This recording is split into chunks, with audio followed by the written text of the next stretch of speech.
पूनम को शादी के तीसरे ही दिन टीचर बनने का परीक्षा देने जाना था। वह रात भर देर तक पढ़ती रही थी। इसी कारण उसका मूड खराब था। सर भी भारी हो रहा था। शादी वाले दिन तो पूरी रात ही आंखों में निकल गई थी। रात 1 बजे तक तो फेरे हो पाए थे। फिर अन्य रस्में हुई। 5 बजे विदाई हुई। 7 बजे ससुराल पहुंची। दिन में जरा भी सोने का समय नहीं मिला था। वह नहा कर आई तो देखा 4-5 पड़ोस की औरतें मुंह दिखाई के लिए आ चुकी थी। पूनम ने शीशे के सामने खड़े होकर अपना चेहरा देखा तो उसे अपनी आंखें सूजी हुई नजर आई।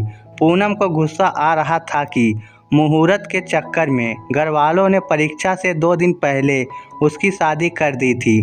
पापा बोले, बेटी पूनम, पास होना किस्मत की बात है, नंबर आना होगा तो कम पढ़ने पर भी आ जाएगा। अब पापा को कौन समझाए कि कंपटीशन बहुत बढ़ गया है, यहाँ किस्मत की नहीं मेहनत काम आती है।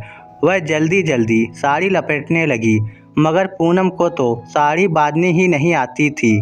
कल तो ननद ने बांध दी थी।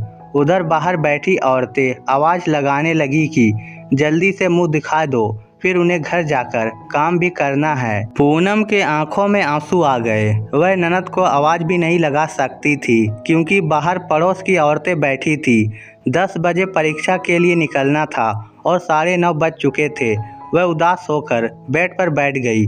फिर उसने देखा उसकी सास सुषमा जी कमरे में आई और हाथ में पकड़े कपड़ों को उसे देते हुए बोली, ए लो, तुम्हारी ननद का सूट है। तुम दोनों की कद काठी एक जैसी है, तुम्हें फिट आएगा। तुम चिंता ना करो, अगर कोई बात बनाएगा तो बनाने दो।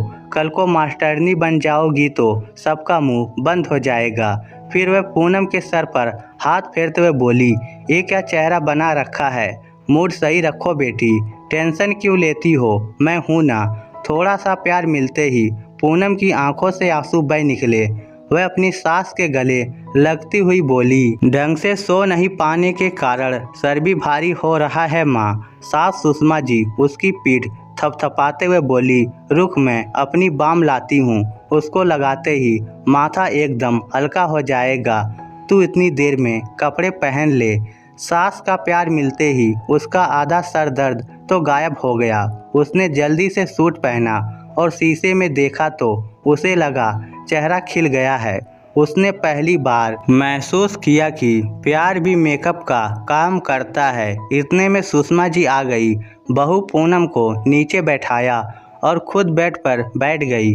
फिर गोद में उसका सर रखकर माथे पर बाम लगाने लगी। पूनम के माथे पर जलन सी हुई तो वह धीरे से ऊ माँ चिल्लाई। सुषमा जी बोली, अभी 2 मिनट में ठंडा ठंडा महसूस होने लगेगा। सचमुच पूनम के सर का भारीपन एकदम से गायब हो गया और फिर सुषमा जी पूनम की चूटियां घुटने लगी। पूनम को इतना आराम मिला कि उसकी आंखें बंद होने लगी। उसने महसूस किया कि वह एक माँ की पनाह से निकलकर दूसरी माँ की पनाह में आ गई है। सुषमा जी चूटियां गूंथ कर चली गई। फिर पूनम 10 मिनट में चुन्नी सर पर डालकर कमरे से बाहर आ गई।